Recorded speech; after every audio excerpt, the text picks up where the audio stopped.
Okay. Nasaan nga po ba ang Diyos sa tuwing tayo ay nasasaktan? Yan. Narinig ko ito during ng message nung isang pastor during yung lamay na aking asawa. Nasaan nga ba ang Diyos sa tuwing ang tayong kanyang mga anak ay dumadaan sa masasakit na sitwasyon? Pwede mo bang tumaas yung mga kamay ng mga nasaktan na? Yung mga nasaktan sa pag-ibig, meron po ba? Ayaw umamin nung iba, ano po. Pero, basically, lahat naman po tayo ay dumadaan sa mga sitwasyon na mabibigat. Di ba? May mga sitwasyon tayo na talagang parang ang hirap lagpasan, ang hirap solusyonan. At parang minsan natatanong natin, nasaan nga po ba ang Diyos sa tuwing tayo ay nasasaktan? Nung isang araw may kamit up akong mga kaibigan, sabi niya, nagtanong daw siya sa Diyos, nung nalaman niyang nawala yung aking asawa, tinanong niya yung Diyos, sabi niya, Lord, pastor naman po yun, bakit hinayaan niyo na mawala yung kanyang asawa? Kung titingnan ko yung kanyang statement, parang valid naman yung kanyang tanong. Di ba? Parang may katwiran naman. Naglilingkod naman sa Diyos, mabait naman, kahit papano. Di ba?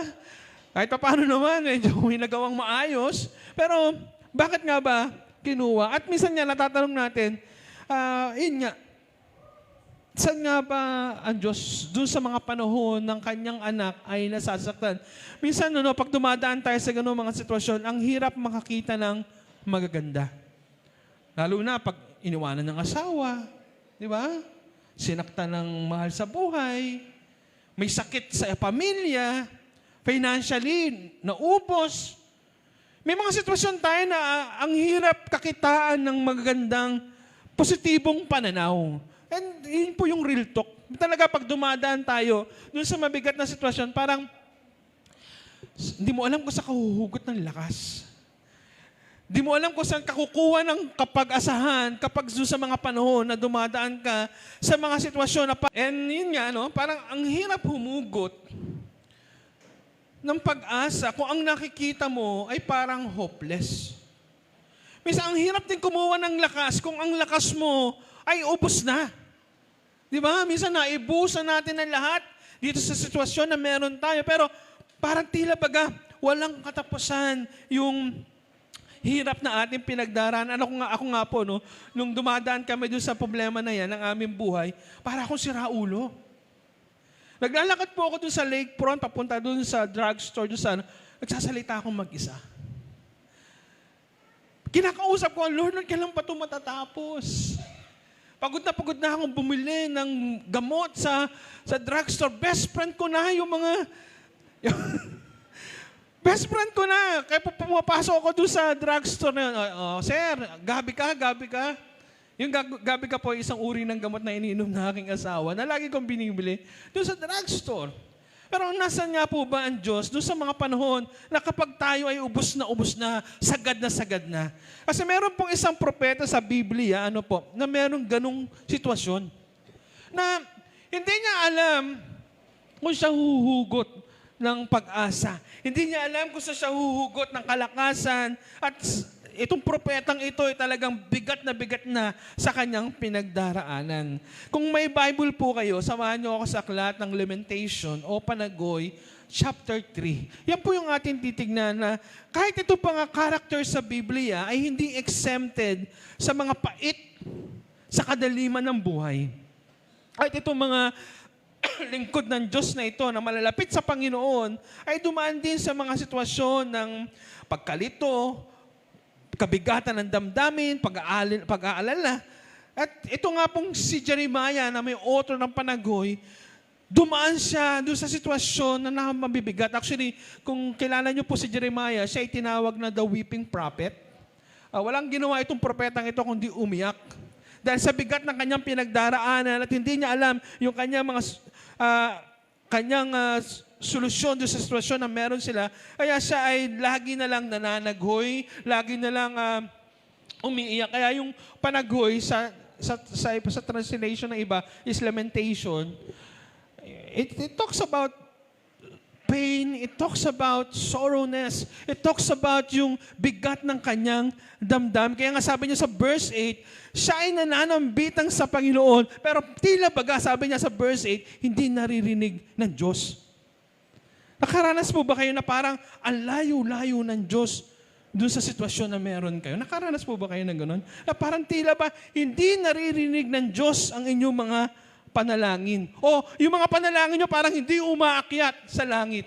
Meron po ba kayong ganong sitwasyon? Kasi itong author ng Lamentation, sabi niya sa verse 8, siya'y nananambitang pero tila baga hindi siya naririnig ng ating Panginoon. At minsan nga, nagdudulot ito sa kanya ng kawalang pag-asa. So imagine this, isang propeta ng Diyos, Jeremiah is considered as major prophet.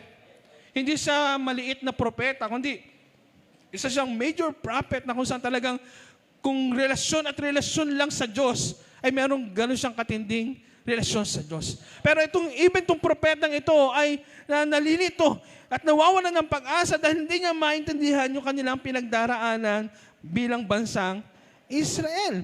Verse 19, dinescribe niya yung kanyang sitwasyon na parang simpait ng abdo. Tingnan po yung verse 19. Sabi niya, simpait ng abdo ang alalahanin.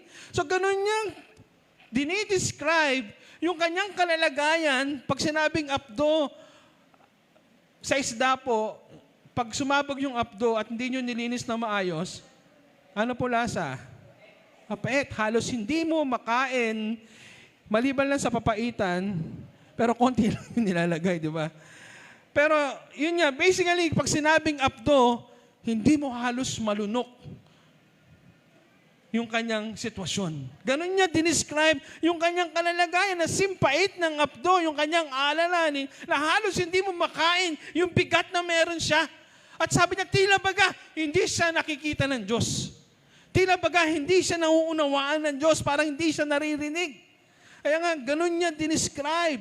And totoo naman po, mahirap talaga na kapag dumaraan tayo sa ganung mga sitwasyon, minsan talaga parang ang hirap-hirap solusyonan. Hindi mo alam kung paano ka lalagpas doon sa mga sitwasyon na ating pinagdaraanan. And that's the reality ng buhay. Amen po ba?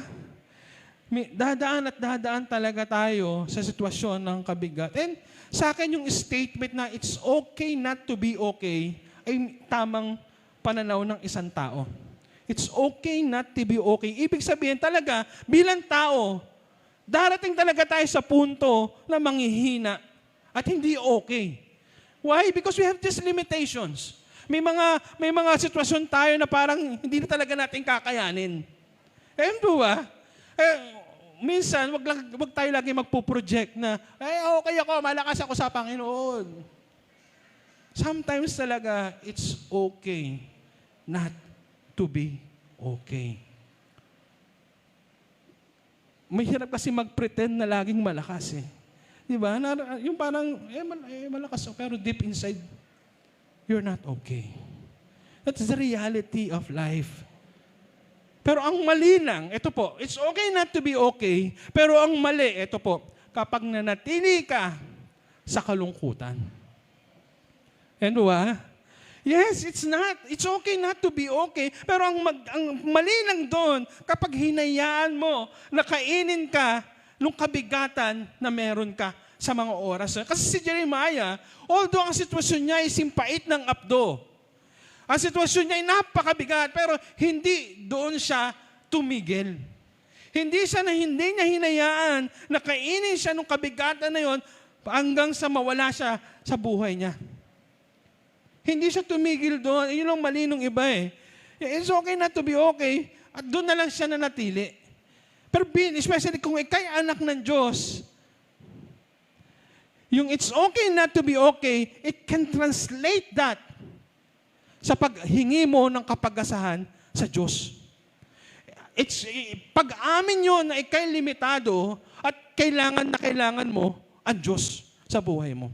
Now, dito si Jeremiah, sabi niya, simpait man ang apdo yung aking kalalagayan, pero ang sikreto niya, paano nagkaroon ng shifting yung kanyang buhay mula sa pagiging apdo ng kanyang kalalagayan, papunta sa sitwasyon na punong-puno ng pag-asa. Ano po yung sikreto niya? Saan nagkaroon ng turning point o U-turn yung kanyang buhay? Alam ko, marami sa atin for how many years ay bat-bat ng problema at kabigatan. Pero maaaring sa mga oras ito, this is your turning point. Ewan do pag sinabing turning point, tapos na yung panahon ng paghihirap. Ewan do tapos na yung panahon na ikay binubugbog ng problema, pero this is the time na magkaroon ng malaking shift sa buhay mo sa oras pong ito. Si Jeremiah po, ang naging sikreto niya ay ito. Sabi niya, sa verse 21, kung may Bible po kayo, ng chapter 3 ng Lamentation, sabi diyan, gayunpaman, meron man akong problema, may mga bayarin man ako, magkahiwalay man kami mag-asawa, sinaktan man ako ng mga taong mahal ko sa buhay, pero sabi niya, gayunpaman, sabi niya, nanunumbalik ang aking pag-asa pag naaalala ko ito. Ito yung sikreto niya. Ang hindi nagmamaliw na pag-ibig ni Yahweh at ang kanyang walang kupas na kahabagan, hindi nagbabago tulad ng bukang liwayway, dakila ang kanyang katapatan. Ito yung kanyang naging turning point. Sabi niya, ganun pa man yung aking kalalagayan, wala na akong magagawa doon. That's the reality of life. May problema, may bigat, may mga pasakit, pero ganun pa man, sa tuwing naaalala ko ang pag-ibig ng Diyos, nagkakaroon siya ng kapag-asaan. That's the turning point ng kanyang buhay. He remembered God's love during his darkness time. Inaalala niya ang pag-ibig ng Diyos sa mga panahong siya ay nadidiliman at nahihirapan sa kanyang buhay. Yun yung kanyang naging sikreto. In times of darkness, remember God's love. Minsan talaga, pag dumaraan tayo sa mga sitwasyon na may bibigat, minsan hindi natin alam ang ating gagawin. Pero isa lang ang sikreto natin sa umagang ito, ang pag-ibig ng Diyos. Kami mag-asawa, nung dumadaan kami sa problema namin, kahit kami mga leader ng church, dumarating din sa punto na bumibitaw kami. Ibig sabihin, pasuko na rin kami mag-asawa. Minsan pag nag-uusap kami mag-asawa, minsan talaga parang ayaw na namin. Ano ba to? Walang katapusang gastos, walang katapusang problema. But every time we remember God's love, yung pag-ibig ng Diyos, bumabalik kami sa aming katinuan bilang mga anak ng Diyos. Si Jeremiah po, sapat nang malaman na Jeremiah na mahal sila ng Diyos para bumalik yung kanyang kapag-hasahan. Kasi isa sa mga nakakapagpalungkot kay Jeremiah, yung bayang pinili ng Diyos na Israel, ay pinahihirapan ng Diyos dahil sa mga disobedience at unfaithfulness ng Israelites. Kung babasahin niyo po yan, si Jeremiah ay pinadala ng Panginoon sa Israel para dalhin yung mensahe ng Diyos sa kanila na sila'y parurusahan ng Diyos dahil sa kanilang katigasan ng ulo. At si Jeremiah bilang lingkod ng Diyos, hindi niya maintindihan ito. Bayang pinili, parurusahan ng Diyos. Bayang mahal, bayang chosen nation ng ating Panginoon. Pero para kay Jeremiah, hindi niya yung maintindihan. Pero wala siyang magawa. Dahil siya'y propeta, dahil siya'y lingkod ng Diyos, at kaya dadalhin yung mensahe sa Israel, kaya siya umiiyak Hindi niya yung maintindihan. Hindi niya maunawaan kung bakit kailangan pagdaanan ng anak ng Diyos yung problema na yon. Mahal ng Diyos yun Kaya sabi niya, ganun pa man, nabubuhayan ako ng pag-asa every time I remember God's love. Sapat nang malaman ni Jeremiah na mahal ng Diyos tong Israelites na ito, regardless na kanilang pinagdaraanan. Bakit po? Why it is important to remember God's love during our darkness time? Number one po, God's love is unchangeable. we have to remind ourselves na ang pag-ibig ng Diyos ay hindi nagbabago. Amen po ba? Anong implikasyon nito when we say unchangeable na pag-ibig ng Diyos? Na kahit tayo po ay nagkukulang, na kahit tayo nakakagawa ng kapalpakan sa buhay, hindi kayang baguhin nun yung pag-ibig ng Diyos sa atin. Kung mahal ka ng Diyos, mahal ka ng Diyos. Naintindihan niyo po ba yun?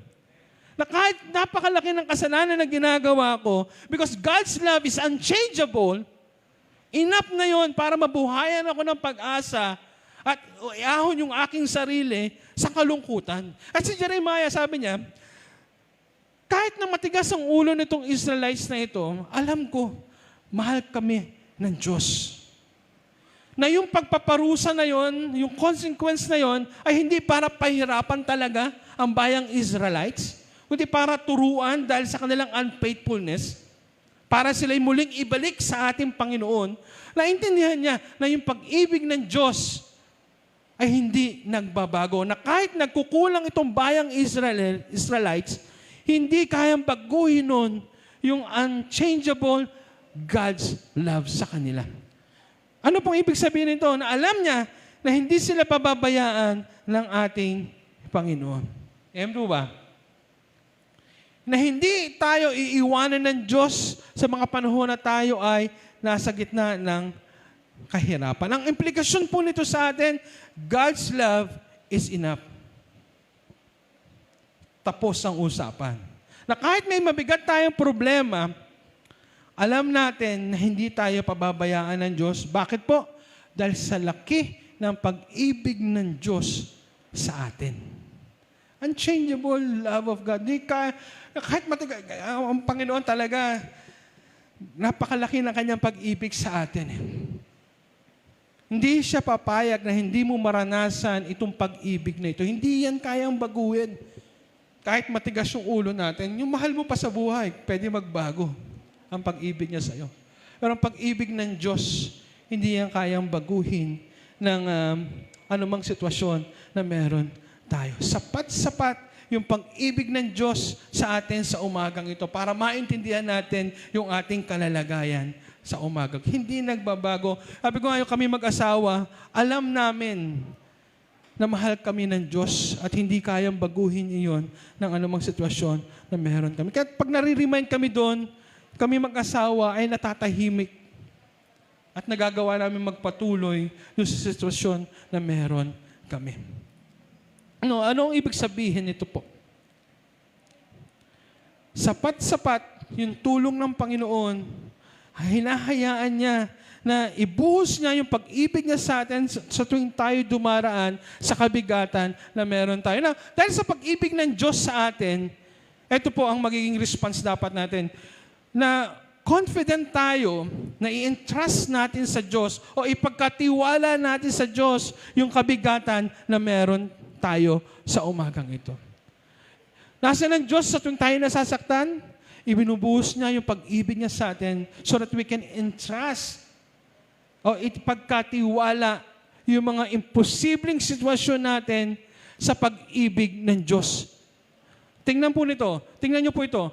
Ano ang sinasabi ng Panginoon sa sitwasyon mo sa umagang ito? Ang basis po natin yung pag-ibig ng Diyos. Mahal ka ng Diyos. Now, ano ang sinasabi niya sa sitwasyon mo sa oras na ito? Sa laki ng pag-ibig ng Diyos sa atin, gusto niya sa umagang ito maranasan natin yung hindi nagmamaliw na pag-ibig ng Diyos. At kung i-apply natin, ano nga ba yung sinasabi ng Diyos sa sitwasyon kong ito? Alam ko, gaano man ka-imposible ito sa paningin ko, dahil mahal ako ng Diyos, He will make a way. Di ba, pag mahal nyo po yung mahal nyo sa buhay, gagawa at gagawa kayo ng kaparaanan para matulungan yung mahal nyo sa buhay. Di ba po? Uutang kayo para lang lumuwag yung inyong anak. Di ba? Ganun mang magulang eh. Dahil sa laki ng pag-ibig nyo sa inyong anak, hindi kayo papayag na hindi maranasan ng inyong anak yung pag-ibig nyo. And gagawa kayo ng daan o paraan para maranasan ng inyong anak itong pag-ibig nyo na ito sa Kanya. Now, ang Diyos, mas malaki yung Kanyang kakayanan. Ay hindi siya papayag na sa umagang ito ay manatili tayo sa kalungkutan. Hindi papayag ang Diyos sa umagang ito na maiwan ka sa kangkungan, bahala ka dyan. Hindi ganon kalupit ang Diyos. Mahal tayo ng Panginoon. Amen po ba? Siyempre itong pag-ibig na ito ay sapat na rason mo sa umagang ito para magpatuloy at tumayo sa sitwasyon na meron ka. Doon natin hugutin yung ating kalakasan. Yes, hindi natin kaya, pero knowing na may Diyos na nagmamahal sa akin, malalagpasan ko ito. That's why yung problema natin ay temporary lang. Ano ba? Kaya tumatagal yan, mga kapatid, as in, tumatambay ka sa problema. Ikaw rin mismo sa katawan mo ay nag-decide na dito na lang ako. Pero this time, sina-challenge tayo ng Panginoon na dalhin natin itong sitwasyon na ito sa unchangeable God's love. Kasi si Jeremiah, naintindihan niya, hindi nagbabago ang Diyos. Kung paano niya tiningnan yung Israelites during the time na pinili niya, alam niya, ganun pa rin niyang tinitingnan itong Israelites. Ganun din ang Diyos sa atin sa umagang ito. Gusto niya, yung pag-ibig niya sa umagang ito ay maranasan natin. That's, sina-challenge tayo ng Diyos sa umagang ito, dalin mo yung bigat na yan sa akin. That's why si Jesus sa New Testament sabi niya, come to me, all of you who are heavenly laden. Sina-challenge niya tayo sa umagang ito, hindi mo yan kaya, dalin mo yan sa akin because sapat-sapat yung aking pag-ibig para maranasan mo yung kapayapaan at kagaangan sa umagang ito. Huwag mong bitbitin. Basically, yun lang naman sinasabi sa atin ng Panginoon. Huwag mong kayanin, akin na yan. Problema ko yan. Amen ba? Problema ko yung asawa mo. Problema ko yung pamilya mo. Problema ko yung finances mo. Ang tanong lang, ipagkatiwala mo yan sa akin. Because ang aking pag-ibig ay hindi nagbabago, laging sariwa bawat umaga. Amen po ba? Yun po yung application nung Lamentation chapter 3. Why is it important to remember God's love during our darkest time? Because God's love brings new life o new things. Ito maganda sa Panginoon. Dahil ang Diyos natin, Diyos ng progresibong Panginoon, hindi siya monotonous God. He always brings new things sa atin. Lagi siyang may hatid na bagong bagay sa atin. Kaya sabi ni Jeremiah, ang pag-ibig ng Diyos ay tulad ng bukang liwayway. Sa English po ay, ano bang English ng bukang liwayway? Morning sunrise? Di ba sunrise? Bukang, opo, ano po English ng bukang liwayway? Sunrise yan. Or pagsikat ng ng araw. Pero doon po nangyayari, may maganda pong nangyayari doon tuwing umaga. Kaya mapapansin nyo ang mga halaman natin ay sariwa sa umaga. Bakit? Bakit po? Dahil sa hamog. Ewan po ba? Dahil sa hamog, nananariwa yung hamog. Nananariwa yung mga halaman dahil sa hamog, bumababa. Now, sinabi ni Jeremiah, yung pag-ibig ng Diyos ay tulad ng bukang liwayway. Ano pong ibig sabihin? Na ang pag-ibig ng Diyos may hatid na hamog para sa mga tuyong damdamin natin sa umagang ito. That's why it brings life. Ayan po ba? Na yung mga patay na damdamin natin sa umagang ito, nawawalan tayo ng kapag-asahan, yung pag-ibig ng Diyos, ang hatid nito sa atin ay buhay. Kaya yung mga nawawalan ng pag-asa, huwag kayong mawalan ng pag-asa. Because God's love brings new things. Meron kayong pinapanalangin 10 years, 20 years na parang hindi tinutugon. Remember God's love. Pwedeng magpasibol ng mga patay na damdamin, patay na pag-asa, patay na pangarap.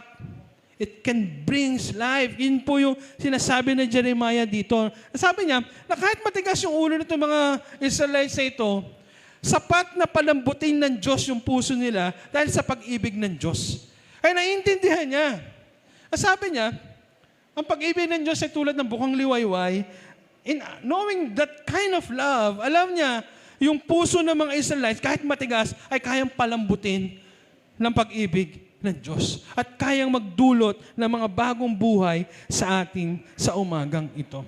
God's love ay laging may hatid na pagpapala, may hatid na bagong pag-asa sa atin sa umagang ito. Kaya ang susi po sa umagang ito, huwag mong husgahan ang kalalagayan mo sa umagang ito. Yung sitwasyon mo ay hindi yan yung final destination mo. Hindi ba? Maring pangit, quote and quote, pangit yung kalalagayan mo sa umagang ito. Pero ang sinasabi sa atin ng Diyos, oops, hindi dyan nagtatapos yan. May pag-ibig ang Diyos. Malaki yung pag-ibig ng Diyos sa atin at He can bring life. Eh, huwag niyong husgahan yung kalalagayan niyo na hanggang dyan lang. Eh, ano ba? Yung parang, okay na kami dito. Hindi. Kasi, again, ang pag-ibig ng Diyos ay laging bago bawat umaga. Ayan po ba? Amen. Mukhang tulog yung iba eh. Alam niyo po, no? Ito po laging gawin natin. Hayaan natin na maranasan lagi yung pag-ibig ng Diyos. Kasi may himalang nangyayari eh. May hamog. May mist. May refreshing na nangyayari sa atin every time we experience God's love.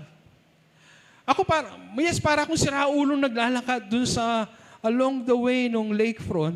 Pero, pinaparamdam sa akin ng Diyos yung pag-ibig ng Diyos sa akin. Pag-uwi ko sa bahay, okay na naman akong kaharap yung aking asawa. Kahit bigat na bigat ka because of God's love, gumagaang eh. Parang nakainom ka ng tubig ng malamig na galing sa pagkauhaw. Parang nakapagpahinga ka ng matagal na pagkapagod. Diba? Parang nagkaroon ka ng kalakasan sa pagkaubos na yung lakas. Yun po yung hatid ng pag-ibig ng Diyos sa atin. Nagdadala siya ng bagong pagpapala, bagong kalakasan, bagong kapag-asahan sa atin sa umagang ito. That's why we have to remember God's love during our darkest time. Kesa ang hugutin mo ay yung pait ng sitwasyon mo. Pansinin niyo po yun. Kapag hinayaan yung kainin kayo nung pait ng karanasan, pait ng sitwasyon na meron ka, karaniwan mas lalong bibigat yung damdamin. Mas madalas, nahihirapan tayong kumilos. Kasi ang pinandidilig natin sa ating mga puso ay bigat din. Walang gaang. Subukan yung manalangin. Di ba? Subukan yung ibigay sa Lord. After that, ang lalabas sa bibig nyo, salamat po, Panginoon. Kasi biglang may gumaang eh. Although hindi naalis agad yung problema, pero alam mo, naibuhos mo sa Diyos. At alam mo na ang pag-ibig ng Diyos na ito ay hindi nagbabago, may hatid na bagong biyaya sa atin. Amen po ba? Handa po ba kayong alalahanin yung pag-ibig ng Diyos sa atin na yan sa umagang ito? Pangatlo pong punto na gusto natin makita sa umagang ito, bakit nga ba kailangan natin alalahanin yung pag-ibig ng Diyos during our darkest time? Because God's love help us to submit in God's sovereignty. Hindi po pwedeng maalis yung pagpapasakop natin sa sovereignty ng ating Panginoon. Pag sinabi mo sovereignty, ito po, it talks about kapangyarihan ng ating Panginoon, yung otoridad ng Panginoon sa ating kalalagayan. Si Jeremiah po, mapapansin nyo yan, kung tutuloy nyo po yung binabasa natin sa chapter 3, nagrereklamo sa Panginoon. He questioned God, why sila hinahayaan sa mabibigat na kalalagayan na yun. Minsan parang yan, natatanong natin, bakit kailangan dumaan sa ganong klaseng kabigatan? The problem with that, Kapag nag-umpisa na tayong mag-question, mag-umpisa na mawala yung ating pananampalataya sa Lord, nag-umpisa na tayong manlamig sa ating Panginoon, kadalasan, hindi na tayo nagpapasakop sa soberentiya o kapangyarihan ng ating Panginoon. Now, ang pag-ibig ng Diyos will help us to submit ourselves doon sa kakayanan ng ating Panginoon. Kaya minsan, nahihirapan tayo sumamba as hindi natin maintindihan kung bakit tayo dumadaan sa mabibigat na kalalagayan. Kaya maraming Kristiyano, pag may problema, ang kasunod niyan, panlalamig sa pananampalataya. Kapag may kabigatan sa buhay, ang susunod niyan, lalayo sa Panginoon. As hindi niya maintindihan, why the Lord allow him na mag-undergo doon sa kabigatan na yan. Now, dito po, nire-remind tayo ng Panginoon na ang pag-ibig ng Diyos will help us to submit ourselves doon sa otoridad ng ating Panginoon. Ano pong ibig ko sabihin niya na kapag hinayaan natin itong pag-ibig ng Diyos sa atin, ang mas makikita natin ay yung purpose ng Lord. Kung bakit tayo may problema. Minsan, ang madalas natin makikita kapag nagpasakop tayo sa sovereignty na parang, ay hindi, may layunin ang Diyos. Sa halip yung negative yung makita mo, ang nakikita natin ay yung kapangyarihan ng Panginoon, yung layunin ng Panginoon. Alam ko na may gagawin ng Diyos. Alam ko na He is in control of my situation. Kaya marami sa atin kapag may problema, napapagod, nalilito, nahihirapan, nagiging impatience, nagiging unrest, o nagkakaroon ng kapaguran sa ating puso. Kasi nga, hindi niya sinasabit yung kanilang sarili sa sovereigntiya ng ating Panginoon. Ano pong ibig sabihin na ito? Na kapag hinayaan natin at inalala natin itong pag-ibig ng Diyos, yun nga, we're going to submit ourselves sa sovereigntiya ng Panginoon. Ito po, magagawa niyong sumamba sa Panginoon kahit ikaw ay bigat na sa problema mo sa umagang ito. Hindi maapektuhan yung ginagawa mong pagsamba sa Panginoon na kahit hindi tugunin ng Diyos yung panalangin mo, still, you can worship our God. Ano po ibig sabihin? Maturity. Pagdating sa pagsamba sa Diyos. Na kahit may problema ka, you can raise your hands to our God. Still, you can worship our God. Kahit hindi tinutugon ng Lord yung panalangin mo, you know, sovereign, our God is sovereign God.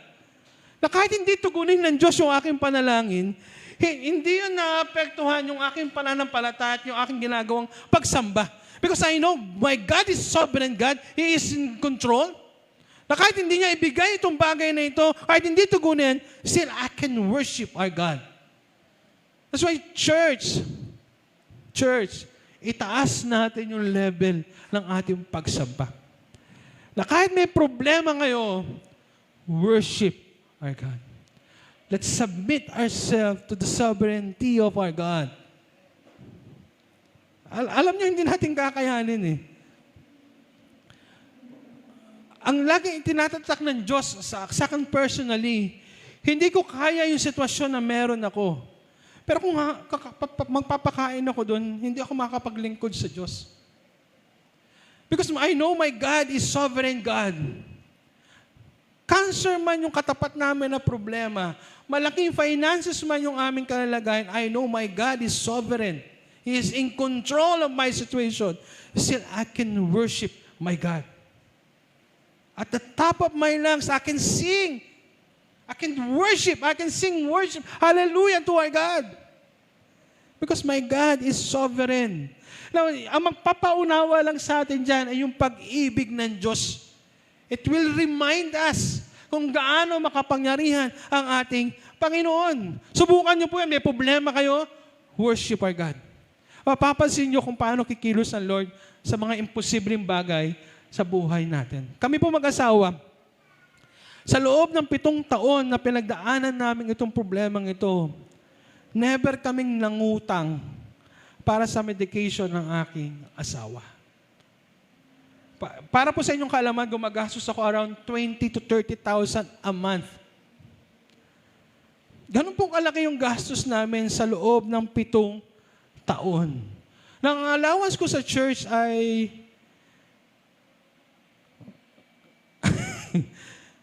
medyo hindi aabot doon. Kahit anong stretch gawin mo, hindi kakayanin. At kahit sa mo tingnan, hindi mo siya kayang hanapan ng solusyon. Buti kung gagaling ng asawa mo after 2 months, okay lang sa akin gumastos eh. Pero 7 years. Every time na darating yung katapusan, nangangatog ako sa hindi ko alam kung saan ako hahanap ng pera. Still, during those times na ako'y nangangamba, ita-translate ko yan sa pag-ibig ng Diyos. I know our God is sovereign God. Imposible man na dumami yung finances namin, pero I know my God is sovereign God. Ano nyo? True enough. 7 years, hindi kami nangutang o nabaon sa utang mag-asawa. Ano nyo po? Anong ginagamit ng Panginoon? Iba-ibang tao. Hindi naman kami nanghihingi. Dahil hindi ko ugali yung manghingi. Yung nagpapaawa. May nagsabi sa akin, mag-post ka sa FB. Hindi ko kaya. Mayroon pa nagsabi sa akin, Pastor, hingi tayo ng tulong sa Rotary Club. Lions Club. Pero kailangan nakakaawa yung picture nyo. Parang namang hindi bagay. Parang kailangan daw, ang damit ko ay medyo sira-sira.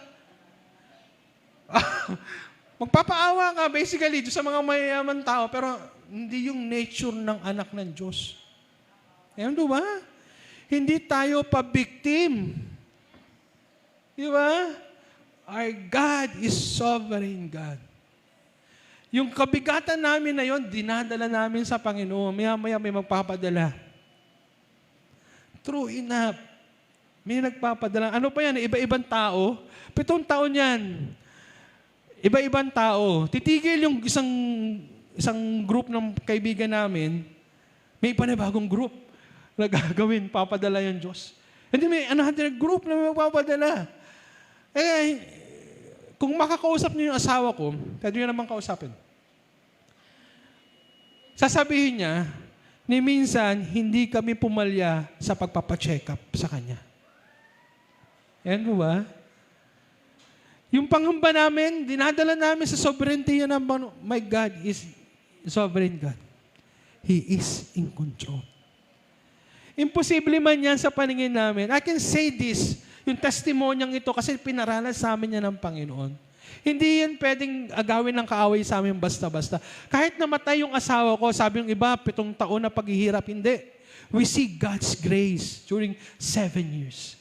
Mahirap yan, Pastor, hindi. We see God's strength over these years. Yung iba, negatively, yung kanilang nakikita, ayun, naghihirap siya, hindi. We see new opportunity of ministry. Kahit may sakit yung asawa ko, kahit kami bigat na bigat, may mga pasyente pumupunta sa bahay. Naging doktor kami. Kasi yung doktor namin, doktor niya, nire-repair yung mga pasyente niya sa amin. Imagine this, during our darkest time, na kami rin mismo ay nagnanais ng ministeryo ng Panginoon. But the Lord allowed us to minister those family na may mamabigat din problema. That's how the Lord moves. Kung sa tingin natin walang pag-asa, walang opportunity, tagtuyot, hindi. Sa Diyos, walang tagtuyot. Sa Diyos, walang sakit-sakit. Sa Diyos, walang kakulangan. Why? Because He is sovereign God over our needs, over our problem, over our diseases. Still, He is God. That's why we can worship our God kahit na may sakit, kahit may problema tayong finances, may problema sa pamilya, sisiw lang yan sa Diyos. Worship our God. Kami ganun mag-asawa. And that's why kahit namatay yung aking asawa, may lungkot, pero punong-puno ng testimony, punong-puno ng biyaya ng Lord. Kaya sabi ko nga sa mga nakakausap ko, nabuhay kami sa grace ng Lord. Kahit na ganun yung nangyari, still, salamat sa Panginoon. Still, thank you, Lord. Kasi buhay, hindi naman natin kapit yan. Ito pa isang testimony ko po. during our 7 years na pagdaranas ko, ang grace ng Lord sa asawa ko ay walang sakit o yung pain naranasan, hindi dumadaig yung asawa ko sa sakit. Bone cancer po yung asawa ko. Breast cancer na metastasize sa bone. Ang sabi ng doktor, pinakamasakit na cancer daw yung sa bone. Sama ba ako sa mga medical dyan? Pero sabi ng doktor, bakit hindi siya dumadaing sa sakit? True enough, 7 years. Hindi ko naririnigan yung asawa ko na ang sakit. Wala pong ganun. Even yung kanyang pagkamatay, natulog na lang siya dire-diretso. Okay siya 2 days sa ospital. The following day, natulog na lang siya hanggang malagutan ng hininga. Ganun po yung grace ng Lord sa amin. Hindi niya pinakita yung agony ng pain, yung agony ng kakapusan. Sabi nila, Pastor, mahirap na sakit yan. Bubutasin ang bulsa mo. Tutuyuin kayo niyan. Totoo naman, kung talagang hirap magkasakit. Di ba po? Check up lang, 500 sa pinaka-normal na hospital.